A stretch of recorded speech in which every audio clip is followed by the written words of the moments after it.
setup of it, but I think it was awesome, especially from the boys in white today. You know, we're a real tight family, the QB group, and so I think it was awesome to get me, Jaden, and Davis out there just rolling and get full drives put together. And so I think it's awesome for our room, especially. It's a testament to Coach Campbell and how much he prepares us. Coach Campbell said the offensive line's really starting to come together. What did you see from those guys as the spring went on? Yeah, I think it was awesome throughout the spring. Different guys getting different opportunities, whether someone wasn't available for this practice or whatever it was. I'm sure that y'all already knew this, but Josh Preeb is going to be a dog for us, going to be a monster. Miles Hidden, if you've ever seen him, I don't really have to say too much. So the guys that are stepping up, Raheem Anderson, Greg Crippen, it's awesome to see those guys do what they do at a high level, especially just being violent. You know who our head coach is now, so those guys are going to have to step up. It's just what it is. And even guys like Gio, who wasn't taking the most reps, but being a leader, stepping into those roles, it's just awesome to see from those guys. Alex, we don't get to see you throw. We don't get to see you throw. We don't get to see practice. Can you push the ball down the field? You talk about your comfort level throwing the ball down the field. Yeah, I think I can pretty decently. Especially another testament to Coach Campbell, just instilling the confidence in me between Coach Campbell, Coach Moore, and then today Coach Newsome, letting me know that the whole playbook's open. Whatever it was before, throughout the start of this spring, I think that Coach Campbell's really helped me a lot with just being comfortable in certain situations and feeling out the field. It always comes with reps, and so I think that it's been awesome, especially learning from the other guys in the room. Really underrated part of having a QB family. Learning last year from JJ, of course, a ton from him specifically, how to get the ball out on the run. And then you saw Davis's D-ball today. He's the guru of all things QB mechanics, so he's awesome to talk to. And then Jaden Denigle's as big as arm as anyone. So talking with the guys and just getting different stuff from them, it's whoever goes out on Saturdays is a summation of the whole room put together. Do you still have to figure out the balance between, I know not in the game today, but going forward between running and throwing? I think just whatever, getting reps and, feeling natural in there. I think that whether it's a called QB run play, that's on the coaches. If they call it, they got confidence in me to take the offense forward. If it's a pass, get the ball out. And there's going to be times when it's a pass play and it's time to scramble. And so I think that's one thing. Another thing this spring that Coach Campbell has talked to us about as a whole unit, whole group, about just being smart. There's no reason to hang on in the pocket for no reason, to try to prove this and that when it's time to go. Sometimes that'll be the best check down available. Do you like the called runs? Yeah, I love it. Being able to have the confidence from those guys to put the ball in my hands, especially throughout last season, finding a way to get the ball in my hands. I think it's the biggest compliment that I could receive. And then especially this year, hopefully taking every snap, if they trust me to carry the ball, then it's awesome, especially with the great backs that we have between 7'20" and 28. Those guys are ballers. So, and especially the way that they're so selfless to where we can get 10 blockers on the field, I think that it's awesome, and it's great play calls from the coaches. Can you describe some of the work you've done specifically, maybe this offseason, to take that next step as a starter and maybe passer as well? I think just in general, it's, everything comes with reps, just getting comfortable with doing certain things, working on the short, intermediate, the deep. And so, Coach Campbell and I talked before the spring started, throughout the spring, we're going to talk tomorrow, just because, he's a great role model for us just to follow, and he's always available to talk to him. Like I said, me and Jaden Denigle, we live together, we're roommates, so we're always talking. We got a whiteboard in the crib. We're writing stuff up all the time, and we can call Coach Kurt, as late as 11 o'clock. We can call him whenever, really. He's always helping us out, whether it's just not necessarily physical reps, but mental reps and just feeling different stuff out. So I think that's the biggest thing. And then, getting JJ around for a few practices, him being around, helping all of us out, it's just being able to be a sponge that, you can absorb stuff, and you can also, get kind of squeezed out and dish it out to other people. Do you feel like you've separated yourself in this competition? I would say that we all started right here. We've all just kept rising. I think as a QB unit, or as a QB group, we've all taken the necessary steps to put ourselves in a position to be in position, especially, from me and Jaden to Jaden and Davis to Tuttle, we've all done things this spring that have been really good. I think that the main thing is that whenever we make a mistake, we're learning from somebody else's, or we're learning from our own. And that's the biggest thing we've had. I'm sorry. Talk about the hunger that you feel right now. That's something that's really coming out of you. Hunger? Talk about your hunger. I would say that I'm hungry for, a new rep every day. I think that I'm hungry for, whenever me and Jaden Davis are on the same team, I'm hungry for him to get reps. I'm hungry for him to get those, those in-game live reps of just playing football. Whatever it is, I'm hungry to, get. We got 4 rings this morning in our ring ceremony. I'm hungry to get some more. I think that whatever it takes to put us back on top, to stay on top, you know what it is.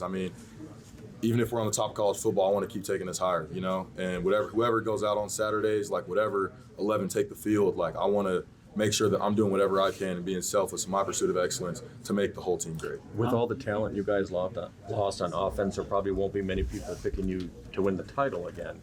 How do you guys view that, and what do you think you have that maybe people don't realize? I think we got a bunch of gritty guys that are willing to work hard and do whatever it takes. The thing about Michigan football, we're going to lose guys every year because that's the type of program we are. We're a great program that's going to put guys in the league. So we're always going to lose guys. We're going to have the necessary pieces to step back up and to rebuild and reload and get to firing on all cylinders. And so I think that it's also the guys that go to the league, they're prepping the guys younger and getting us ready. And that's kind of the way that we do things between, you know, Coach Harbaugh and Coach Moore. One thing that they do focus on whenever we have the time and practice and all that is getting the younger guys ready to take reps. And it's not always, you know, getting the guys right now ready for next season. They could be getting ready for this coming season, you know? Like, that's the thing. We never wait to get ready. You know, we stay ready so we don't have to get ready. From Harbaugh to Moore, has that transition been seamless? It's been awesome. Me and Will were just talking about it the other day. Like, we were brought up in a team huddle after practice, and it's like, if it would have been anybody else, like, it wouldn't have felt right. You know, we didn't really think about it until a few practices in. It's like this is our guy. That's a Michigan man. That's a guy that went from tight end to O-line to OC to head coach. Like, he earned it, everything that he's done. And he's just different. The way that he does things, that's you know, who he is. He's family. He's a big role model for us, and it's nice being around him. He's a great guy to just, you know, have camaraderie with and interact with. It's really awesome. From a consistency standpoint, where is this offense right now? I mean, obviously we saw flashes today, but I mean, do you feel like it's, you know, can sustain drives consistently? Yeah, no doubt. I think with our ability to, you know, run the ball, run straight at people, not afraid of it.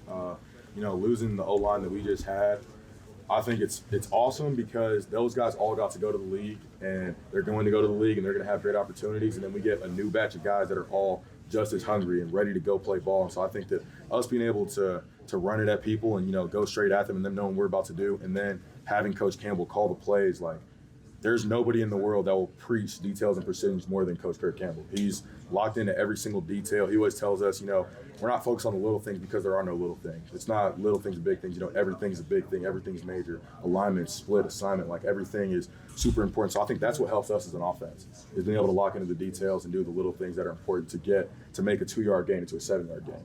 You've had a lot of time on task this spring, but how much did that increased kind of load on the scout team in spring ball, how much has that kind of prepared you for this moment? Yeah, I think the past few years, playing under JJ, you know, being in that room and helping out the defense, whatever it was, I mean, there's nothing like it, especially, you know, being able to play scout team in the past and get those live reps against the best defense in the nation, like year in and year out. Like, it's really nothing at all like it, because then when you get in there and then you take the field on Saturdays, it's one of those things where, you know, that's what the good teams talk about, is making practice hard, making practice difficult, because you're going against such a good team and you're playing complementary football. So then you go out on Saturdays and it's a bit easier. Alex, some people have labeled you as a run-heavy quarterback. Is that something you're comfortable with, that title? As long as it ends with quarterback, I'm just ready to help the team win, you know, whatever it takes. If I'm taking snaps and I'm launching bombs, or if I'm running the rock, whatever it is, as long as we score more points than the other team. Coach Campbell was just saying he didn't necessarily feel the need to add another quarterback. How do you guys look at that in the room? Would you welcome it? Do you feel like you guys have done enough? What would you say? Whatever it is, I think that if we bring another guy, we're going to welcome him like family, the same way that we have in the past.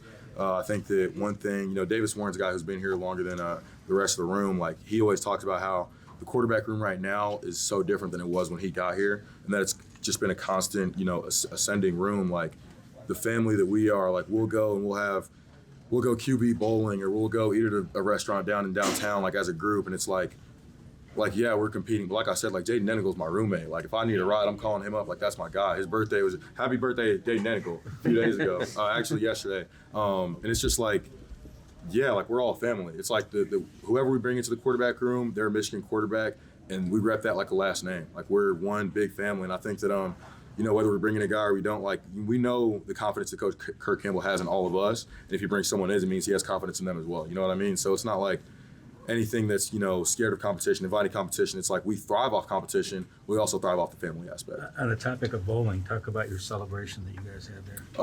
Yeah, it was you know, part of the spring game is being able to celebrate, because then in the season, we handle it like professionals, like we've been there before. We hand the ball to the ref, and so I think that it's a part of just like the spring celebration. You know, really this 15th practice, being able to do it in front of the fans in the Big House, the best stadium in the world. Like, it's just fun. You know, we had a few plans. Sad we couldn't get in the end zone a few more times to show those, but you know, it's a part of spring practice. Once you split up in the maize and the blue, you got to have the celebrations ready. Obviously, you guys are wise talking. words for you guys today? I mean, everything he says is wise. He was just telling us, you know, one thing he kept reiterating is when we walk around campus, you know, walk around like the champions that we are. You know, he always talked about that.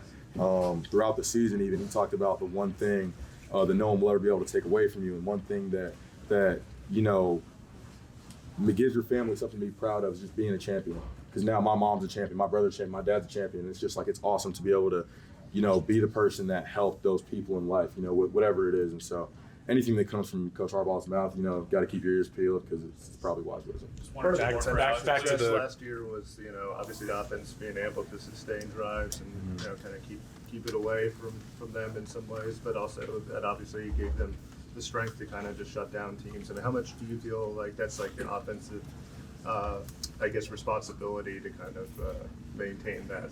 Like I was saying, it's complementary football. So I wouldn't say that it's, you know, the offense is just doing this for the defense, you know, otherwise. I think that it's the fact that we know how to play off each other, and the scheme and the identity of our team that the coaches install every year. It's consistent. We know what we're going to get, and it's like, yeah, 14 practices going against that defense is not fun, but it's fun to get better, you know. People have been asking about new transfer Jay Sean at linebacker. Only thing that I can say is that I hate practicing against him.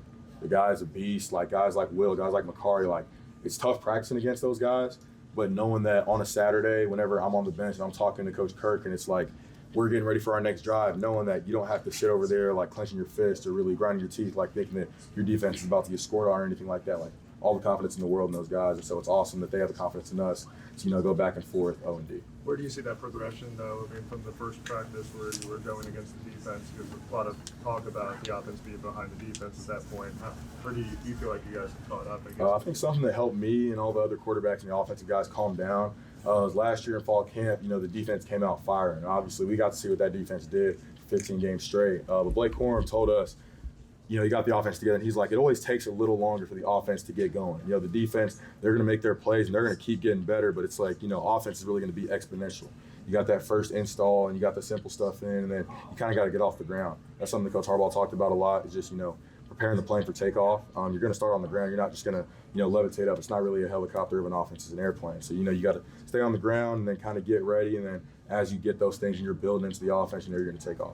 Last one, please. Talking about the quarterback room and the family, but eventually someone will have to win this job, right? Mm-hmm. I mean, how do you turn that killer switch on? And I mean, I assume all of you do want the job and want to take over.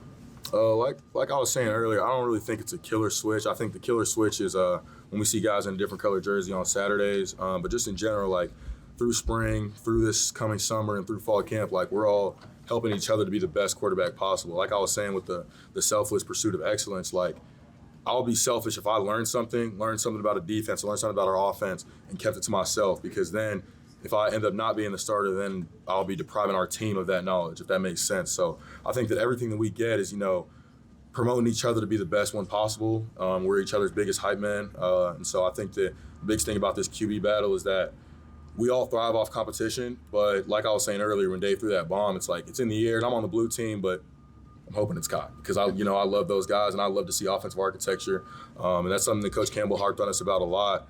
Is just knowing that it's maize versus blue, but really it's O versus D, and we always, you know, we're on the offensive side, and then eventually when it's Michigan versus everybody, we know how that goes. All right, thank you all. Appreciate it. Appreciate it.